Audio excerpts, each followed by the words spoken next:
Halo semuanya, perkenalkan nama saya Atlon Musetio Laksono, nomor absen 5 dari kelas 11 IPA 7. Di sini saya akan membawakan materi yaitu mekanisme gerak biasa dan refleks, juga pengaruh obat-obatan terhadap sistem saraf. Oke, pembahasan pertama adalah mekanisme gerak refleks dan gerak biasa.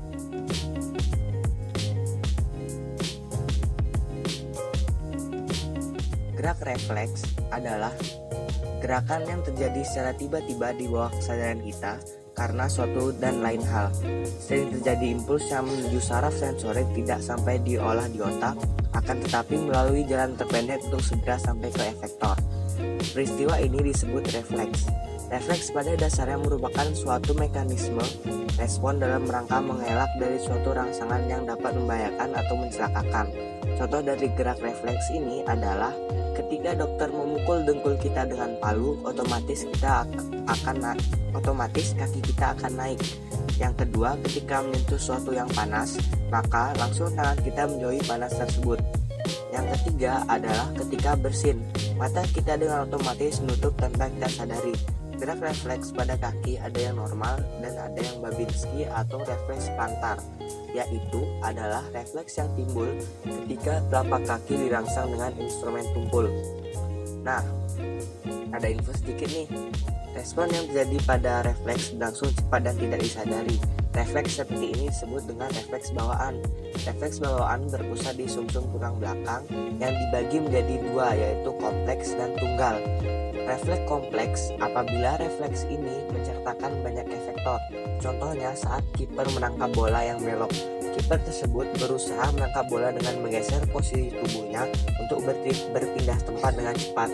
Selanjutnya, refleks tunggal. Apabila refleks ini hanya menyertakan satu efektor, seperti saat kita menangkap bola yang melambung lurus ke arah kita. Oke, itu sedikit dari informasinya. Lanjut, lekung refleks.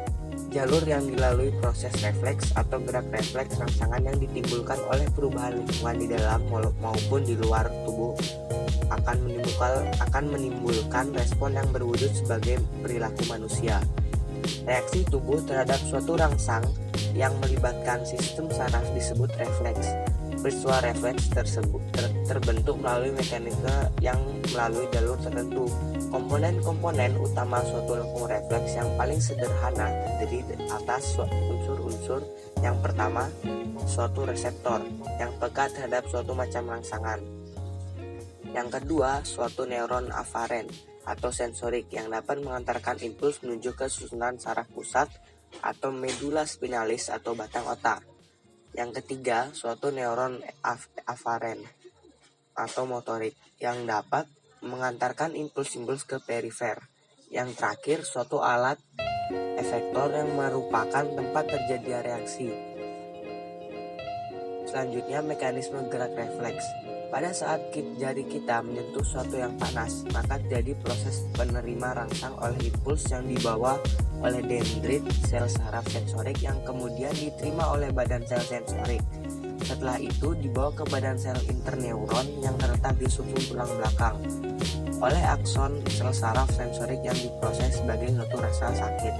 Hasil tersebut dibawa ke badan sel saraf motorik untuk melakukan pergerakan yang dibawa oleh akson sel saraf sensorik ke otot dan selanjutnya merambat pada reseptor kulit. Kurang lebihnya ini penjelasannya. Macam-macam gerak refleks. Yang pertama ada refleks otak. Refleks otak adalah gerak refleks yang melibatkan saraf perantara yang terletak di otak. Misalnya berkedip mata. Refleks pupil mata karena rangsangan cahaya.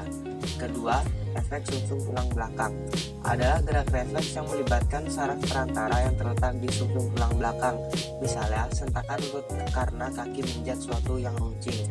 Gerak refleks sumsum tulang belakang terdiri dari 4 jenis gerak refleks, yaitu refleks superficial, refleks tendon, dan refleks pori atau refleks periosteum, refleks patologis, dan yang terakhir refleks primitif.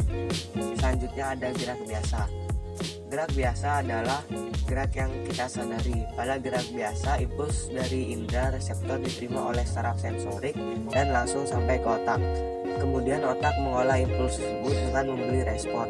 Selanjutnya respon tersebut dibawa oleh sel saraf motorik menuju otot atau efektor.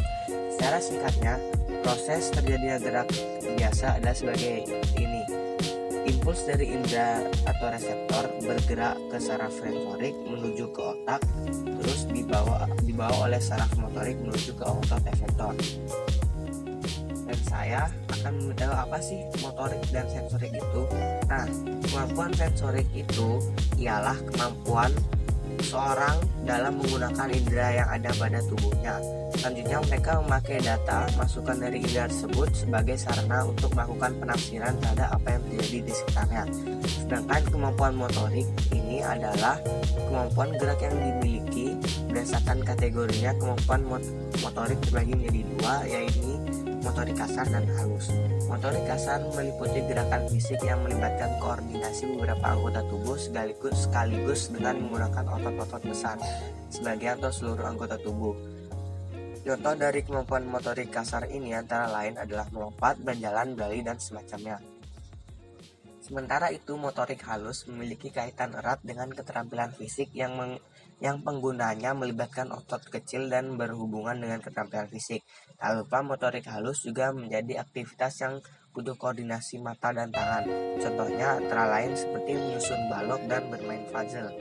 Selanjutnya, pengaruh obat-obatan terhadap sistem saraf, yaitu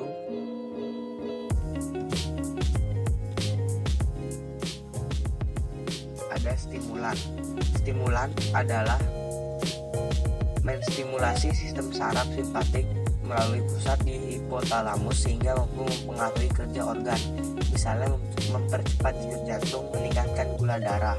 Depresan adalah mengurangi kinerja sistem saraf sehingga menurunkan aktivitas bagi penggunanya, bahkan bisa membuat penggunanya tertidur. Depresan terkenal dengan sebutan obat penenang. Selanjutnya ada halusinogen yang dapat mempengaruhi persepsi yang digunakan oleh penglihatan dan pendengaran penggunanya. Selain itu, dapat juga meningkatkan daya respon emosional sehingga si pengguna bisa lepas kontrol dan larut dari halusinasinya sendiri. Alkohol dapat berfungsi sebagai desinfektan dan antiseptik. Pengaruh pada sistem saraf yakni sebagai penekan rasa atau zat antidepresan terhadap masa gelisah, takut, ragu-ragu, dan selain itu dapat juga menimbulkan adiksi atau kecanduan fisiologi. Narkotika yang meliputi kokain yang digunakan untuk anestesi atau pembiusan lokal. Kokain dapat membuat kecanduan psikologi atau jiwa. Selain itu ada juga heroin, morfin, dan juga opium yang dapat digunakan sebagai penghilang rasa sakit, juga memberikan efek kecanduan.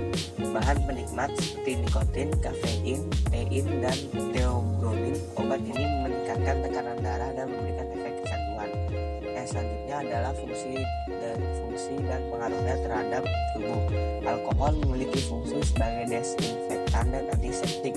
Pengaruhnya terhadap saraf adalah peningkatan rasa atau zat antidepresan terhadap masa gelisah, takut, ragu-ragu, adiksi, kecanduan fisiologi tubuh. Yang kedua ada narkotika yang terbagi menjadi beberapa, yaitu ada kokain, heroin, morfin, dan opium. Kokain ini berfungsi sebagai anestesi atau pembius lokal yang berpengaruh terhadap adiksi atau kecanduan psikologi jiwa. Heroin, morfin, dan opium yang berfungsi sebagai menghilang rasa sakit yang berpengaruh terhadap adiksi psikologi. Yang ketiga ada valum yang berfungsi sebagai penenang yang berpengaruh terhadap adiksi psikologi. Yang keempat ada amfetamin yang berfungsi sebagai perangsang. Amfetamin tersebut berpengaruh terhadap saraf, yaitu menurunkan kesehatan saraf. Yang kelima ada bahan penikmat yaitu nikotin, kafein, tein, dan theobromine yang berfungsi sebagai peningkat tekanan darah yang berpengaruh terhadap adiksi psikologi. Itu dia presentasi dari saya mengenai mekanisme gerak refleks dan gerak biasa, juga pengaruh obat-obatan terhadap sistem saraf.